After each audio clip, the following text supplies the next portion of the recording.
सचिन अच्छा हुआ तुम आ गई। देखो ना बहुत स्मेल आ रही है, गेट भी नहीं खोल रहा है। मैं पुलिस को फोन करता हूँ। हाँ।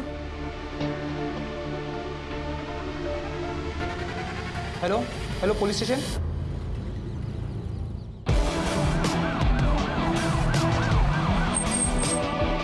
अरे चला बाजू लगा पटकर। सर ये मकान मालिक है, इन्होंने फ़ोन करके मुझे बुलाया था। दरवाजे के अंदर से बदबू आ रही थी सर। हम आपके आने का इंतजार कर रहे थे, इसलिए हमने दरवाज़ा नहीं खोला। एक चाबी होगी ना आपके पास? खोल दे।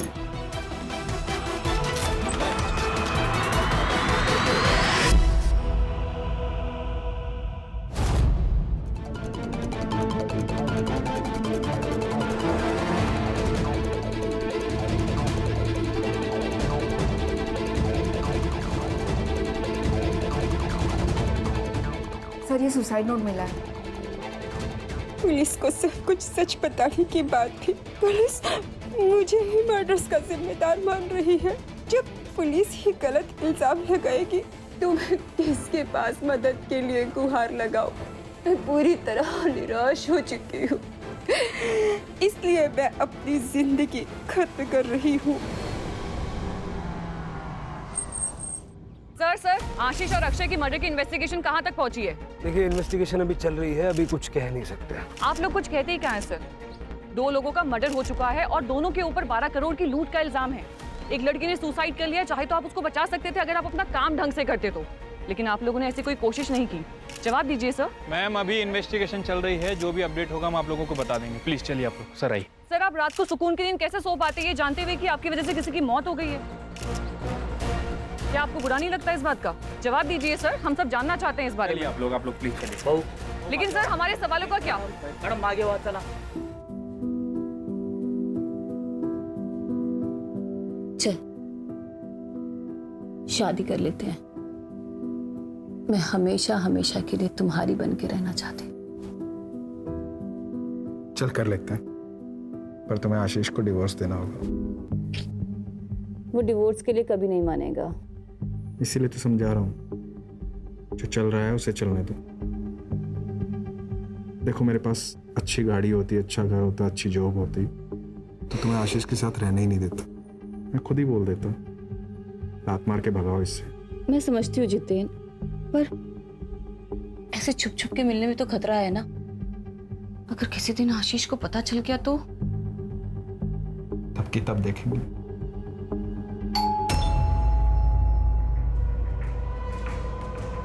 हे भगवान, वो आज इतनी जल्दी कैसे आ गए? तुम चुप हो जल्दी से।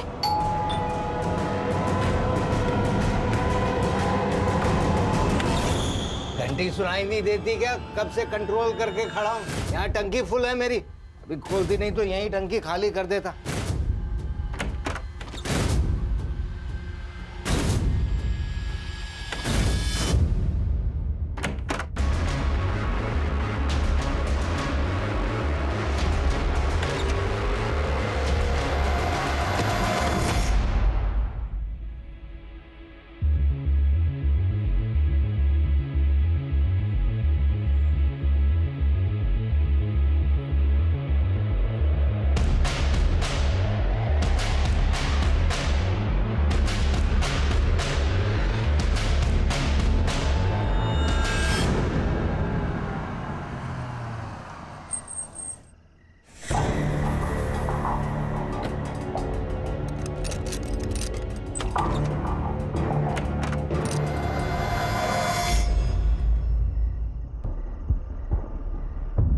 क्या हुआ? सब लोग ऐसे क्यों देख रहे हैं? मैं कोई चोर हूं क्या? हम कब से तुम्हारा इंतजार कर रहे हैं। 2 साल हो गए तुम्हें जॉब छोड़े हुए, अब तक तूने दूसरी जॉब भी नहीं पकड़ी। तुम्हें पता भी है 5 लोगों के परिवार के लिए कितना खर्चा आता है? देख, मैं अकेले इस घर का खर्चा नहीं उठा सकता। तो मैंने कब मना किया है? जब भी जॉब लगेगी ना, सारे पैसे लौटा दूंगा। जैसे आवारों की तरह घूमने से जॉब नहीं मिलती, उसके लिए हाथ पैर मारने पड़ते हैं। दिन भर है ना काम के लिए बाहर घूमता हूँ। अगर इतना लग रहा है ना तो तुम्हारे कमाई का एक निवाला नहीं खाऊंगा कल से। मुझे पता है जॉब कैसी ढूंढी जाती है, ज्यादा भाषण देने की जरूरत नहीं है। देख अक्षय, तू कल से घर में पैसे देना शुरू कर दे, नहीं तो चला जाए यहाँ से। चला जाऊं? ऐसे कैसे चला जाऊं? ये घर है ना हम दोनों के नाम पे है, मैं नहीं जाने वाला। आपको पता भी है इस घर में जीना मेरे लिए कितना मुश्किल हो गया है। जहाँ बात बात पर जताया जा रहा है कि हम पर एहसान किए जा रहे हैं। मैं कुछ नहीं जानती, आप इनके पैसे दे दीजिए, नहीं तो हम ये घर छोड़कर चले जाएंगे। कोई कहीं नहीं जा रहा है। मेरे बेटे मेरे साथ एक ही छत के नीचे रहेंगे। हाँ तो पूछिए नहीं इससे, जॉब नहीं करता तो दिन भर कहाँ घूमता रहता है? दिन भर जहाँ भी रहता हूँ ना, आपके लिए अच्छा ही है ना। मेरे हिस्से का 2 वक्त का खाने का पैसा बच जाता है। कैसी बात कर रहे हैं देवर जी? अनुराग ने कब आपको घर में खाना खाने के लिए मना किया? तो फिर किसी को क्यों जानना है मैं दिन भर क्या करता हूँ, कहाँ रहता हूँ? पापा आप ना हमें हमारा हिस्सा दे दीजिए। बस दोबारा मुझे ये बात नहीं सुननी।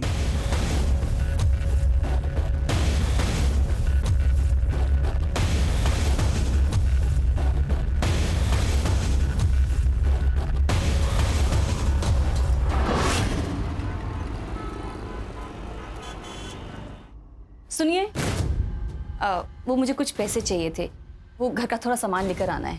अभी 2 दिन पहले ही तो दिए थे 1000 रुपए। सुनो, क्या 2 दिन पहले? हाँ, जैसे तुम्हारी दारू महंगी हो रही है ना, घर गृहस्थी का सामान भी महंगा हो रहा है। दारू पीने के पैसे हैं तुम्हारे पास, पर घर गृहस्थी के सामान के लिए पैसे नहीं है। हाँ नहीं है पैसे, कर ले जो करना है। अरे, मैं तुम्हें जाने नहीं दूंगी। मुझे पैसे चाहिए, मतलब पैसे चाहिए। छोड़। सुनो,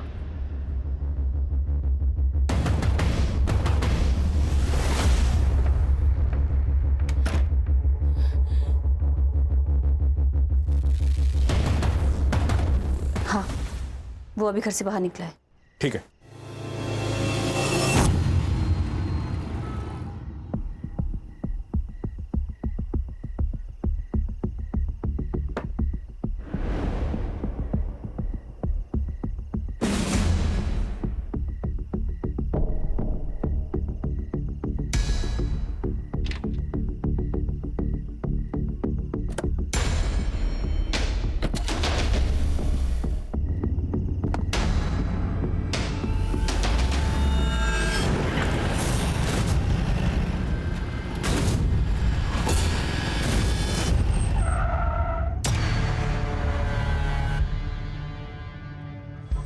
अरे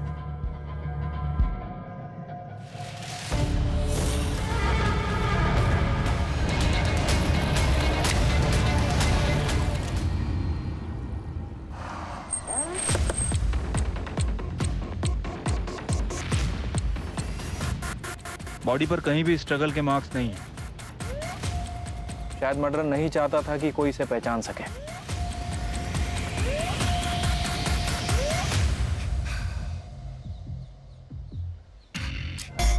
सर, 500 मीटर पर एक गाड़ी मिली है। गाड़ी के आसपास खून है। सर गाड़ी में कुछ नहीं मिला। आरटीओ ऐप से कंफर्म किया है कि ये गाड़ी आशीष खुराना के नाम पे है। आशीष खुराना? सर, आशीष खुराना की वाइफ सिमरन ने आज सुबह ही उनकी मिसिंग कंप्लेंट दर्ज करवाई थी। बॉडी के साथ में ये खून मैच करके देखो। सिमरन को बुला के आइडेंटिफिकेशन करवाओ, ये गाड़ी फॉरेंसिक में भेजो और आशीष का सीडीआर और कल रात की लोकेशन निकलवाओ। Yes sir.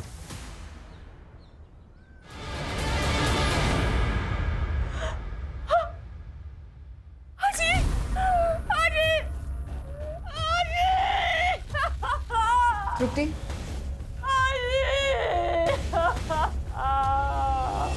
कल शाम को काम से लौटा तो 3rd फ्लोर से चिकने चिल्लाने की आवाज़ आ रही थी। मैं समझ गया पुराना फैमिली फिर से झगड़ा कर रही थी, तो आशीष गुस्से से भाग गया। सर इन दोनों का तो लगा ही रहता है। आशीष शराब पी के आता है और फिर दोनों मियाँ बीवी में झगड़ा होता है। लेकिन कमाल की बात तो ये है सर कि कभी दूसरे आदमी से झगड़ा हुआ ही नहीं। कौन दूसरा आदमी? सर एक आदमी है, जब आशीष घर पे नहीं होता है ना तब वो घर पर आता है। मैं उसे जानती नहीं हूँ, लेकिन हाँ मैं उसे देखूंगी तो जरूर पहचान जाऊंगी।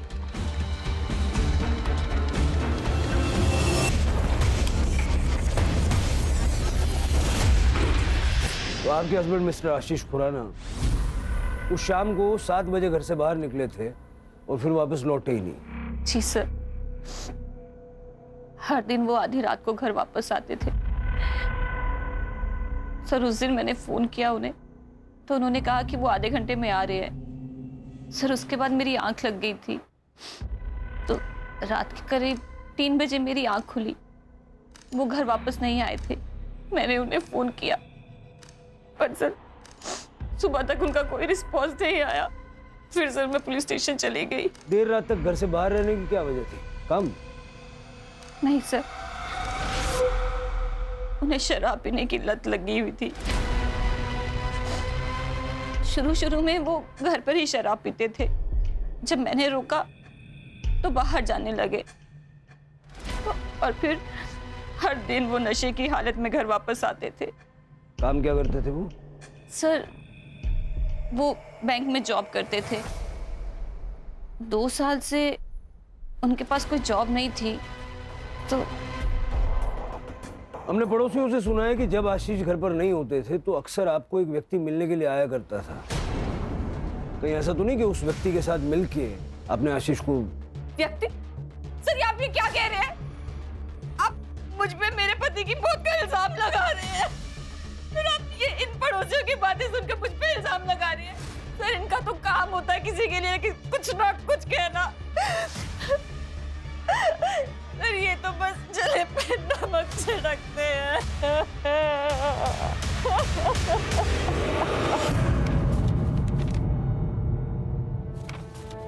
क्या इस आदमी को जानते हो? हाँ मैडम, यह आदमी तो कल रात को यहाँ पर बैठ के दारू पी रहा था। करीब 11:15 बजे ना वो यहाँ से निकल गया। अब अकेला था या इनके साथ कोई और भी था? नहीं, अकेला था वो। मुझे सीसीटीवी फुटेज चेक करना है। ठीक है, कर सकते हो।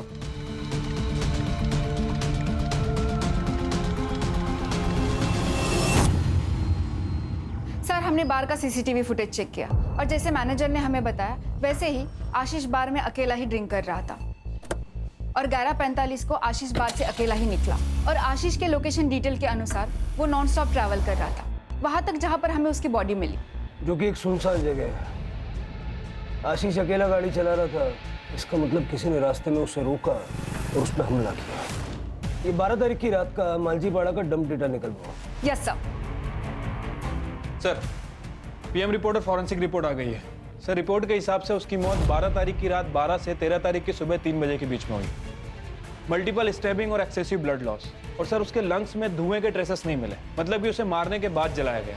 और सर फॉरेंसिक में कुछ खास नहीं है, उसकी कार में उसके अलावा किसी के फिंगरप्रिंट नहीं है।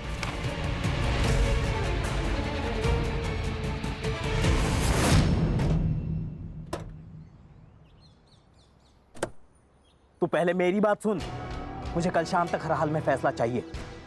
तू बस टाइम बोल, मैं पहुंच जाऊंगा। हाँ ठीक है। नागेश कोणाशी बोलतोय? कहीं फिर से वही? आई तू कशाला घाबरते एवढं? आणि दे, मैं सब ठीक कर दूंगा। चल ठीक है, बाय।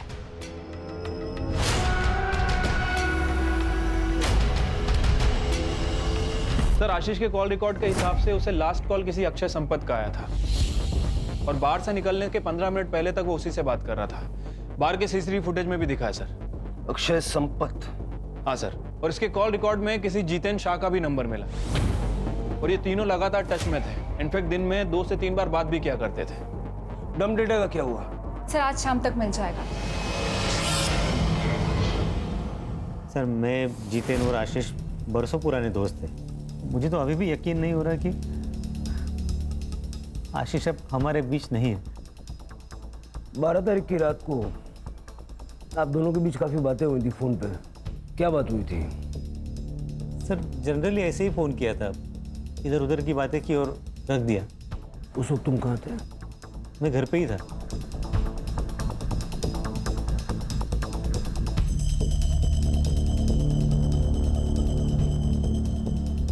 हाँ कदम, ठीक है सर। ये जितेन के पेरेंट्स का कहना है कि 13 अक्टूबर को वो सूरत गया था काम के सिलसिले में। मर्डर के नेक्स्ट डे बाहर चला गया। उसको फोन करके बुलवाओ और ये अक्षय की स्टोरी चेक करो।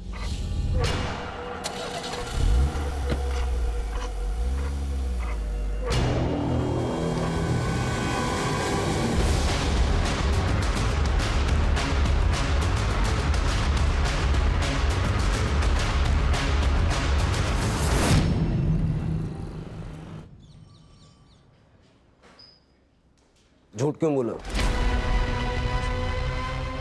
जिस वक्त आशीष बाहर से बाहर निकला उसी वक्त तू भी अपने घर से बाहर निकला और फिर रात को 1:30 बजे तक तुम्हारा फोन स्विच ऑफ था। वो क्या है सर, मैं रात को अक्सर बाहर जाया करता हूँ। वो क्या है ना, मुझे पान खाए बगैर नींद नहीं आती। और रही बात मोबाइल की, तो मेरी मोबाइल की बैटरी डाउन हो गई थी सर, इसलिए स्विच ऑफ हो गया था। लेकिन मैं जैसे ही घर लौटा मैंने चार्जिंग पे लगाया और सो गया। कितने घंटे तक बाहर था? यही कोई लगभग 1 आध घंटा। पान वाले के वहाँ बहुत भीड़ थी क्या? 1 घंटा लग गया? नहीं सर, वो क्या है, मैं पान खाने के बाद ड्राइव पे जाता हूँ, वो ट्रैफिक कम रहती है ना रात को। कौन से पान वाले के वहाँ गया था? चौरासी पान वाला सर। अक्षय साहब, वो तो हमेशा आते रहते साहब। उस रात को भी करीब 12 बजे आए थे।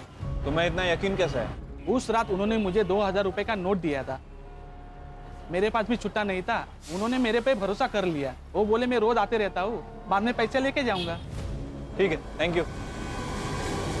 हाँ, अक्षय तो दिन रात घर से बाहर ही रहता है। घर में तो बस खाना खाने आता है। पता नहीं कौन से बिजनेस की प्लानिंग कर रहे हैं। हमारी तो छोड़िए, उसकी खुद की पत्नी भी परेशान रहती है। मतलब दिन भर वो काम की वजह से घर पे नहीं होता है। सालों से उसे पान खाने की आदत है, तो रात को 1-2 घंटे के लिए वो बाहर चला जाता है। सर, पूरे घर का माहौल खराब करके रखा इसने। इसकी इन आदतों की वजह से हमने पूछना भी बंद कर दिया है। आप तो अक्षय की पत्नी है, आपको तो पता होगा ना कहाँ कितना वक्त गुजारते हैं आपके पति। सर, मैं ज़्यादा कुछ पूछती नहीं हूँ उन्हें। जब तक वो आता है मैं सो जाती हूँ, इसलिए हम दरवाजे को लॉक भी नहीं करते, ताकि उन्हें जब भी आना हो रात को वो आ जाते हैं। अगर अक्षय ने आशीष को नहीं मारा है तो फिर कौन हो सकता है? ये जितिन का है। सर कल आ रहा है। सर डीएनए रिपोर्ट आ गई है, वो बॉडी आशीष की है। और मैंने उसका बैकग्राउंड भी चेक किया, उसे शराब पीने की लत थी, इसके अलावा सब कुछ नॉर्मल है।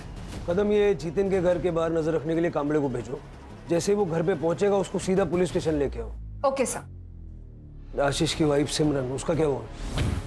सर उसकी सीडीआर चेक की, एक नंबर मिला है जिससे वो लगातार बात करती है। इंक्वायरी की तो पता चला कि उसकी बहन रश्मिका भल्ला का है। नॉर्मल बात है सर, लेकिन हर दिन घंटों घंटों बातें करना और एक ही दिन में 2-3 बार बात करना, ये थोड़ा अजीब नहीं लगता है? रश्मिका और सिमरन दोनों के सीडीआर और लोकेशंस निकलवाओ। सर, और इसके पास और एक जली हुई बॉडी मिली है।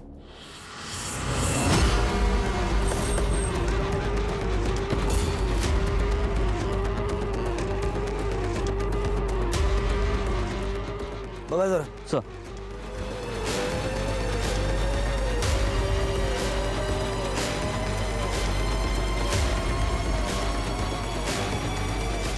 सर, बॉडी को पेट्रोल से जलाया गया है और बॉडी की कंडीशन देख के लगता है कि लगभग 12 घंटे पहले मौत हुई है, यानी कि मर्डर कल रात को हुआ है। सर, गाडीमध्ये काहीच सापडलं नाही। ये गाडी अक्षय संपत के नाम पे है। परिवार वालों को बुला लो।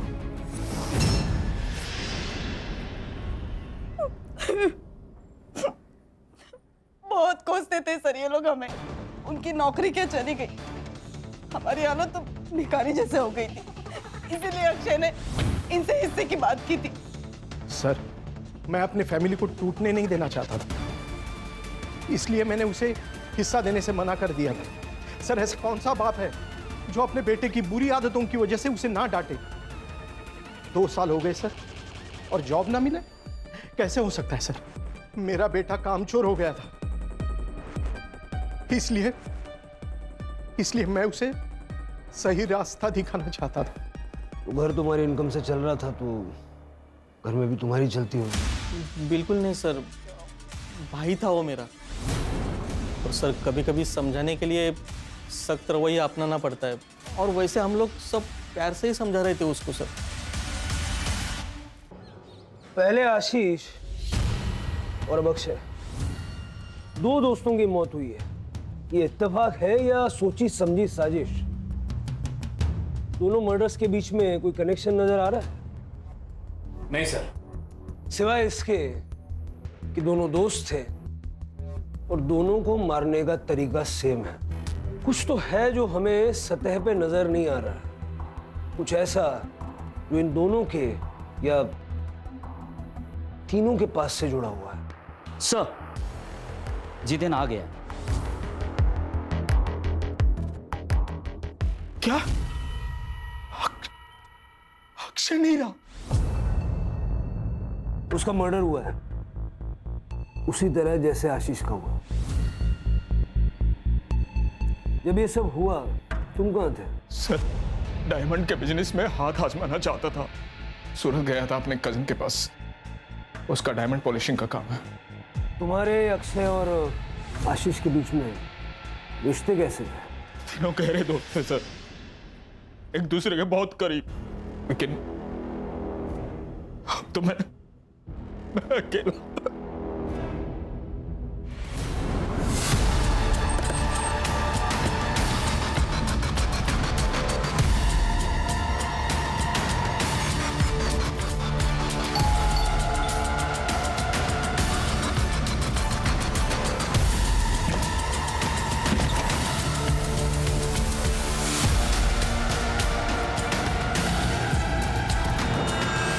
कदम,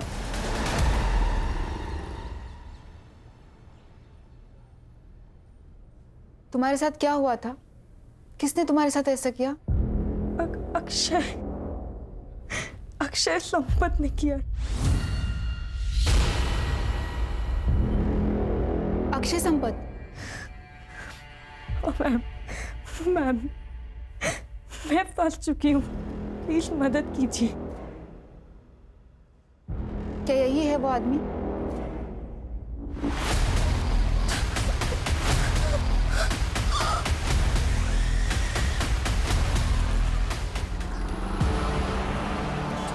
पंद्रह अक्टूबर की सुबह हमें अक्षय की बॉडी मिली और पोस्टमार्टम के हिसाब से अक्षय की मौत को 12 घंटे बीत चुके थे। यानी 14 अक्टूबर की रात को ही अक्षय की मौत हो गई थी, फिर वो 15 की सुबह प्रियंका का रेप कैसे कर सकता है? सर, लेकिन अक्षय की फोटो देख के भी प्रियंका ने कंफर्म किया है। लेकिन कदम, ऐसा भी तो हो सकता है कि शायद प्रियंका किसी के कहने पर अक्षय को फ्रेम कर रही है। प्रियंका का बैकग्राउंड चेक करो। Yes sir. सर, प्रियंका के घर की तलाशी ली, ना ही कोई बड़ा अमाउंट मिला है, ना ही कोई बड़ी ज्वेलरी। घर का बेसिक सामान है सर, और थोड़ा बहुत पैसा है। हाँ सर, प्रियंका ने यह फ्लैट रेंट पे लिया था, लेकिन डील के वक्त तो 2 आदमी आए थे। कौन 2 आदमी थे? सर, मैंने प्रियंका के बैंक डिटेल्स चेक किए। अक्षय संपत के साथ साथ एक और आदमी प्रियंका को मंथली अलाउंसेस दे रहा था। कौन? सर, ये सच है कि प्रियंका से रिलेशन बनाने के लिए मैं उसे पैसे देता था, पर इसमें गलत क्या है? ये मेरे और उसके बीच की सेटिंग थी। सही गलत के बारे में तो मैंने पूछा ही नहीं, मैंने सिर्फ इतना पूछा कि ये सच है या नहीं। आशीष का क्या? आशीष का इस मैटर से कोई लेना देना नहीं था। प्रियंका वाले मामले में मैं और अक्षय इन्वॉल्व थे। प्रियंका ने कहा कि 15 अक्टूबर की सुबह अक्षय ने उसका रेप किया। कैसे हो सकता है? क्योंकि अक्षय तो 14 अक्टूबर की रात को मर चुका था। उसके पूरे शरीर पे चाकू से वार किए गए और बाद में पेट्रोल डाल के उसे जला दिया गया। और वो बॉडी अक्षय की ही थी, क्योंकि उसका डीएनए उसके फादर के साथ मैच हो गया। तो इस बारे में अगर तुम कुछ भी जानते हो, ये सही वक्त है, बता दो। सर, ये हो कैसे सकता है? मेरी तो समझ में कुछ नहीं आ रहा। मैं समझाता हूँ। तुमने और प्रियंका ने मिलकर अक्षय और आशीष को मारने का प्लान बनाया। तुम्हारा मोटिव क्या था? पैसा या कुछ और? सर, ये आप क्या कह रहे हैं? आप इल्जाम लगा रहे हैं मुझ पे। मेरा इन दोनों मर्डर से कोई वास्ता नहीं है सर।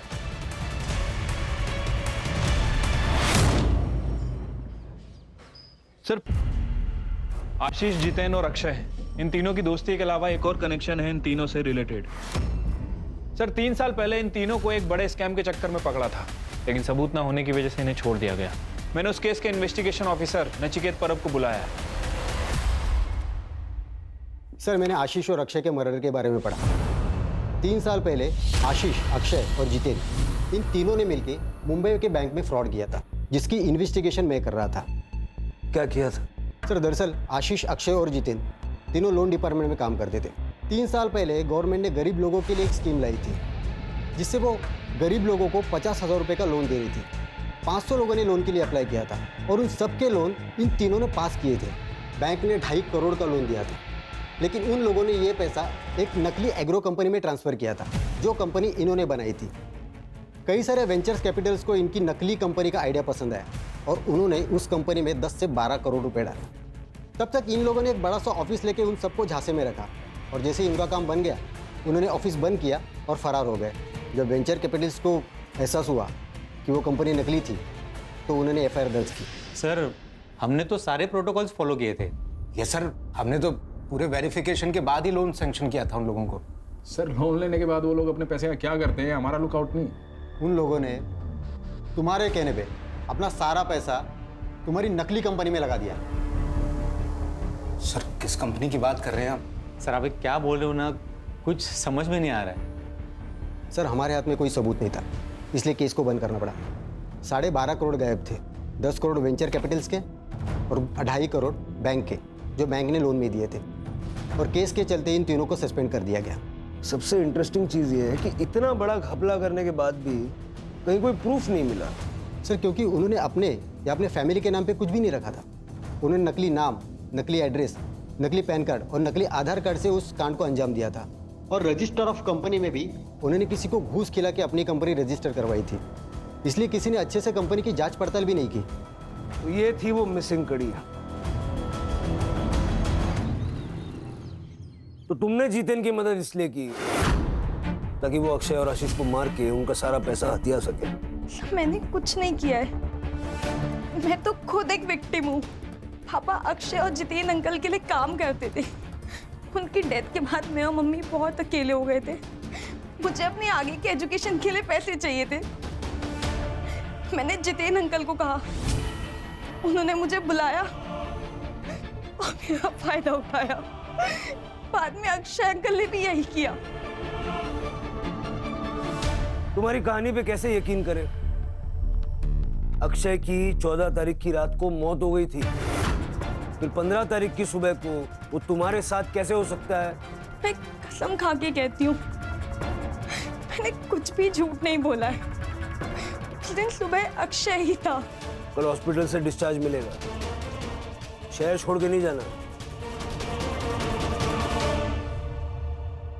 ये जितेन अभी भी प्रियंका की बिल्डिंग में जाता है सर, और जिस दिन प्रियंका हॉस्पिटल में थी ये उस दिन भी उस बिल्डिंग में गया था। पैसे ढूंढने गया होगा। सर हमने तो फ्लैट को बहुत अच्छे से चेक किया था, हमें तो पैसे नहीं मिले सर। सिमरन से मिलने गया होगा। ये बिल्डिंग में तो रेगुलर जा रहा है और बिल्डिंग के सीसीटीवी में इसे देखा भी गया, लेकिन किस फ्लैट में जाता है ये बताना बहुत मुश्किल है। सर रश्मिका के सीडीआर रिपोर्ट आ गया है, सेम पैटर्न है। सिमरन से कॉल, दिन में कई बार और लंबे समय तक बातें की है। ये रश्मिका रहती कहाँ है? सर आपकी बहन का और आपका रजिस्टर्ड एड्रेस सेम कैसे हो सकता है? वो आपके साथ रहती है? नहीं सर, मैंने मेरी बहन के नाम से एक सिम खरीदा था। पिछले साल तक वो यहीं रहती थी, फिर उसकी शादी हो गई और वो यूएस चली गई। वो नंबर आप कौन यूज करता है? जितेन।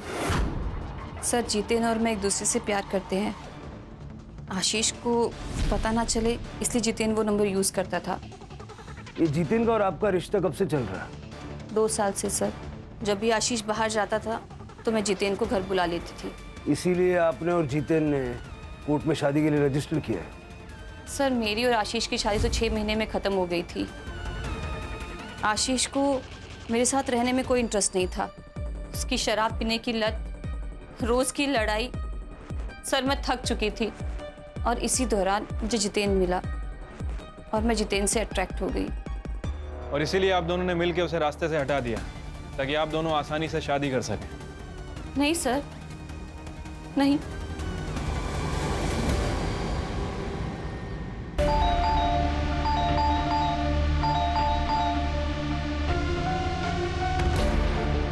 सचिन अच्छा हुआ तुम आ गई। देखो ना बहुत स्मेल आ रही है, गेट भी नहीं खोल रहा है। मैं पुलिस को फोन करता हूँ। Hello hello police station.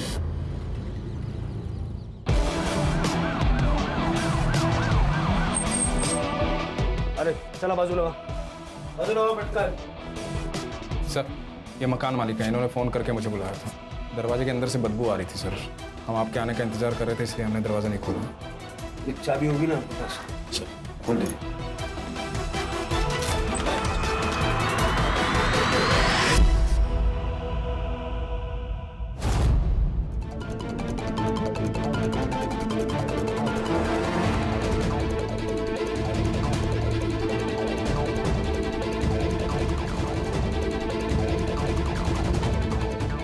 Sir sir ये सुसाइड नोट मिला है।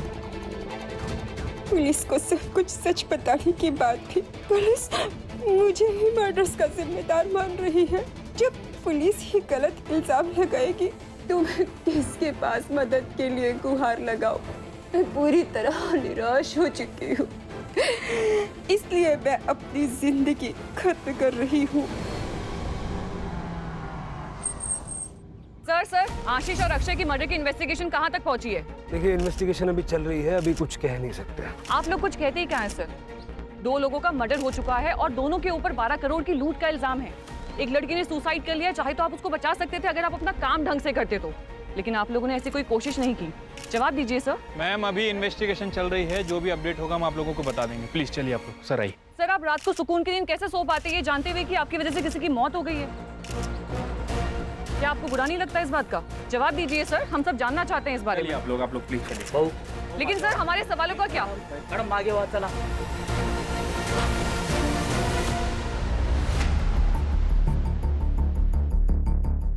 हो सकता है कि जीतेन और सिमरन ये दोनों इन्वेस्टिगेशन को भटकाने के लिए प्रियंका को मार के ये सुसाइड का नाटक रच रहे हैं। और अगर प्रियंका ने वाकई में सुसाइड किया है तो पोस्टमार्टम रिपोर्ट में क्लियर हो जाएगा। प्रियंका ने कहा कि अक्षय संपत ने उसका रेप किया, जबकि अक्षय तो एक दिन पहले ही मर चुका था। प्रियंका सच बोल रही थी। सर कसम से हमारे दिमाग में कभी ये ख्याल नहीं आया, और जिस रात आशीष का मर्डर हुआ उस रात 3 बजे तक मैं सिमरन के साथ था। कहानी बहुत अच्छी है, बहुत बढ़िया, लेकिन इस कहानी में ट्विस्ट है। 2 को-कॉन्स्पिरेटर्स की गवाही तो चलेगी नहीं। आशीष को मारा पैसों के लिए और प्रियंका को मारा हमारा ध्यान भटकाने के लिए। सर ये आप बार बार क्यों कह रहे हैं? जो मैंने किया ही नहीं उसको क्यों बुलवाना चाह रहे हैं आप मुझसे? सर ये गोविंद संपत परिवार की हिस्ट्री चेक की है, पता चला है कि गोविंद की गीता नाम की भाभी है।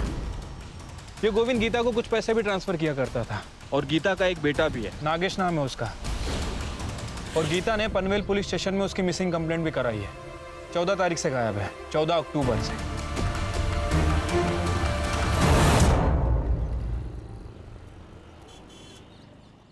नागेश की किसी के साथ कोई दुश्मनी वगैरह थी क्या? नहीं तो। 14 अक्टूबर को नागेश कहाँ गया था? उस दिन उसने शाम को मुझे फोन किया था और मुझसे कहा कि उसे आने में देरी होगी। मैंने उससे पूछा भी क्यों। उसने कहा था वो घर आके मुझे खुशखबरी देगा, लेकिन वो नहीं आया। कदम, नागेश की गाड़ी की डिटेल्स ले लो। Yes sir. नागेश के सीडीआर रिपोर्ट के अकॉर्डिंग उसे 14 अक्टूबर की शाम को थाने के किसी पीसीओ से फोन आया था। सर जब मैंने उसकी लोकेशन डिटेल्स चेक की तो उसने पनवेल से लेकर थाने तक ट्रैवल किया है। और सर इंटरेस्टिंग बात तो ये है कि उसकी आखिरी लोकेशन वहां पर मिली है जहां पर हमें अक्षय की जली हुई बॉडी मिली। इसका मतलब ये है कि या तो अक्षय ने नागेश को मार दिया और ये दिखाया कि मर्डर अक्षय का हुआ है, और या तो फिर नागेश ने अक्षय को मार डाला और वहां से निकल गया। जो जली हुई बॉडी हमें मिली थी गीता से मैच करके देखो और नागेश का मोबाइल ट्रैक करो।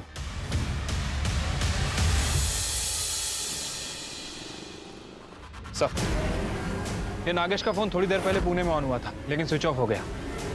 सिम कार्ड डीलर को ट्रेस। सर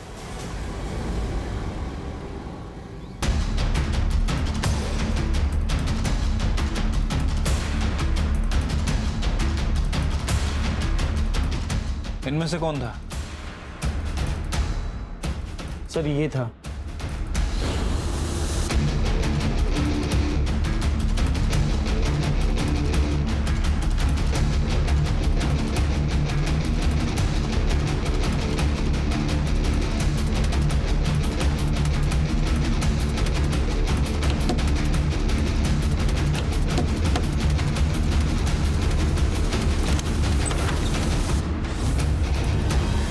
मैं संपत परिवार के पड़ोस में ही रहती थी। गोविंद शादीशुदा थे, फिर भी हमें एक दूसरे से प्यार हो गया और उसने मुझसे मंदिर में शादी कर ली। और जब मैं प्रेग्नेंट हुई तो उसने मुझे पनवेल वाले घर में शिफ्ट कर दिया ताकि हमारे रिश्ते के बारे में किसी को पता ना चले। लेकिन हाँ, गोविंद की पहली बीवी के बच्चों से उसकी कुछ लड़ाई चल रही थी। प्रॉपर्टी और पैसे के हिस्से को लेकर गोविंद नागेश को हिस्सा देना चाहता था, लेकिन अक्षय और अनुराग को मंजूर नहीं था, इसलिए कई बार उन लोगों में झगड़ा हुआ। तू पहले मेरी बात सुन, मुझे कल शाम तक हर हाल में फैसला चाहिए। तू बस टाइम बोल, मैं पहुंच जाऊंगा। और किसी से उसकी कोई लड़ाई नहीं थी।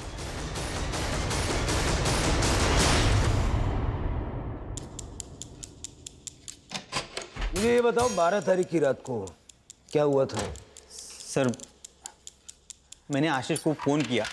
आशीष, कल फिर से कोई नया बहाना बनाया तो तुम यही बोलोगे कि पैसे कहीं और छुपाए, वहाँ लेने जाना है। अरे तू टेंशन मत ले यार, एक काम कर, तू आज ही आ जा, मैं आज ही तेरे को दे दूंगा। तो तूने सोचा कि सारा पैसा तू ले लेगा? सर मेरे मन में लालच आ गया था। सबसे पहले मैं चौरसिया पान वाले के पास गया और इस बात का ध्यान रखा कि उसे याद रहे कि मैं उसकी दुकान पर आया था। मैंने उसको 2000 का नोट दिया और बोला कि छुट्टा बाद में ले लूँगा।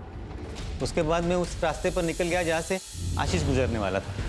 पीछे आशीष की गाड़ी आई, मैं उसका पीछा करने लगा।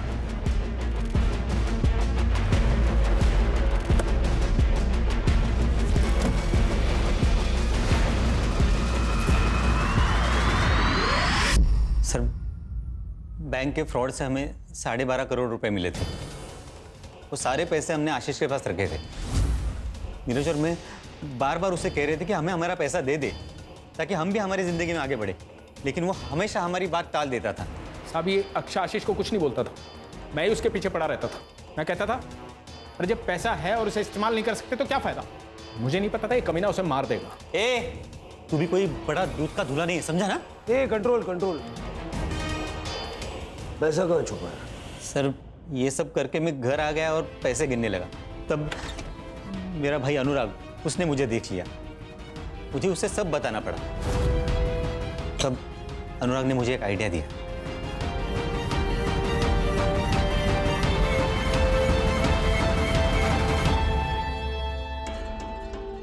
देखिए आशीष के मर्डर केस में ना चांसेस है कि पुलिस तुझ पे शक करे, क्योंकि उसे लास्ट कॉल तूने किया है।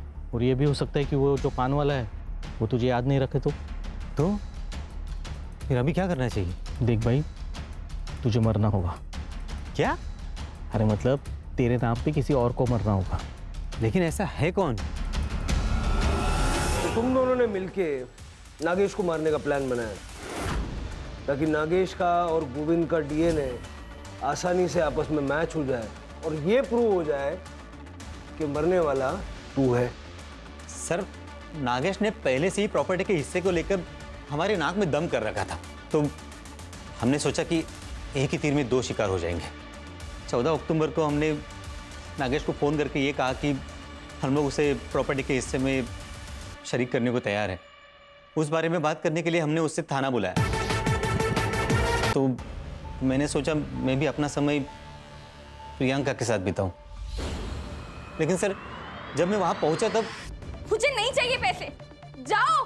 तब तक अनुराग ने पुणे में मेरे लिए टैक्सी ड्राइवर के जॉब का इंतजाम करके रखा था। तो मैं प्रियंका को उसी हालत में छोड़कर पुणे चला गया। वहाँ जाकर मैंने नागेश की गाड़ी बेच दी और नकली आधार कार्ड बनवाए। चार्जशीट बनाओ और वो अनुराग को ढूंढ के ले आओ। चलो।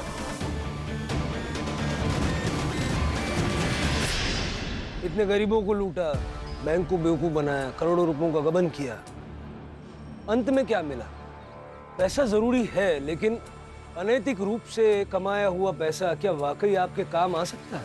सर जैसे आपने बताया था, मैंने प्रियंका के होम टाउन का एड्रेस निकाल के उसकी माँ को पानीपत में खबर पहुंचा दी है और उनको ये भी बताया है कि उनकी बेटी कॉल सेंटर में जॉब करती थी।